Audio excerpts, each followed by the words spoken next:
by Nawaz Sharif from Calcutta. Which is the most difficult question posed to you so far in your life? This is the question. This question, which is the most difficult question posed to you so far in life, is the most difficult question in my life. Yes, there have been difficult questions. I can narrate many. As far as the most difficult question is concerned, because it's not a very common question, I will never tell it to the masses, to the public. Because such questions are so difficult, so attacking, and if it's not common, why should I make it public? Alhamdulillah, I have the answer, and Allah helped me. It's through Allah's help I got the answer. This I only discuss with the scholars and the fuqahas. And I asked them, what is the answer? And I've asked this to maybe 50 or 100 people who are scholars and people of knowledge. And unfortunately, the most difficult questions have not been answered because of the intricity, not because of the knowledge based, it is the intricity of the question. So those questions which are attacking Islam, and they are not common, and it's difficult to understand the answer, as a policy, even if you ask, I'll never tell you. That's only to be discussed with people of knowledge and the scholars. Yes, there have been many questions which are tricky. Many questions which may require logical answer, nothing to do with Islamic knowledge. And there are many. I'll just give one example to you. I don't say it's the most difficult, but it was a tricky question. And I remember, I think it was in the year 2014 or somewhere close to that in Dubai. After my lecture in Dubai, there were about 15,000-20,000 people in the audience. There's a lady who's a non-Muslim who asked me a question.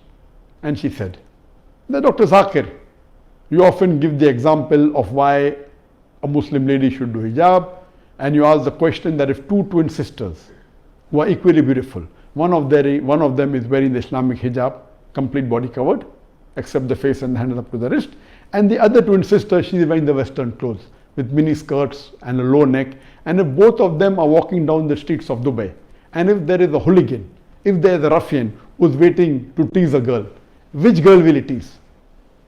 And you ask this question. And yes, I have given this example and I have asked this question since the early 90s when I gave the talk of women's rights in Islam the first time in 1993.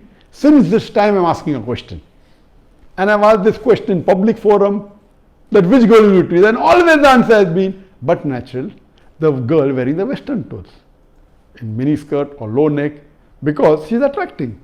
And for 20 years, the answer has been same. Now this lady comes up and she repeats the question, but she says that according to me, the girl wearing the Islamic hijab would be teased. I said, why? She said, because the man would like to know what is behind the clothes. That's why he will tease the girl wearing the Islamic hijab. And my daughter who was in the audience, she said, now Abba is trapped. My father is trapped. And I was taken aback that this was never answered. So what I say, these type of replies are mainly devilish replies to try and trap. But Alhamdulillah, in such situation, Allah is the one who always helps. I got up and I said, okay, sister has asked a very good question, and I continued the question. And I said, though I disagree. So this was the question asked, now hear my answer. I said, I disagree with your answer. It's an illogical answer. But if you agree that your answer is correct, then why are you wearing clothes? If you don't want people to be clothes, you should take off your clothes. And believe me, that woman was so embarrassed, and that was a very good slap to her reply, to her question, which was a devilish question. She went back and she sat quietly. So these types of questions by non-Muslims to come to attack you, it has got nothing to do with Islam. My answer was logical. But what I told her, okay, I disagree with your answer, but if you agree with your answer, why are you wearing clothes? And she was wearing clothes. I said, why are you wearing clothes? And so these type of questions, the answer should be with hikmah. Udu ila sabili rabbika bil hikmah wal mu'azat al hasna wajad millati ahsan. Invite all to the way of thy Lord with wisdom and beautiful preaching and argue with them in the ways that are best and most gracious. So such type of questions are many. Inshallah, if you see my videos and see my question answer session, you will find many of such questions.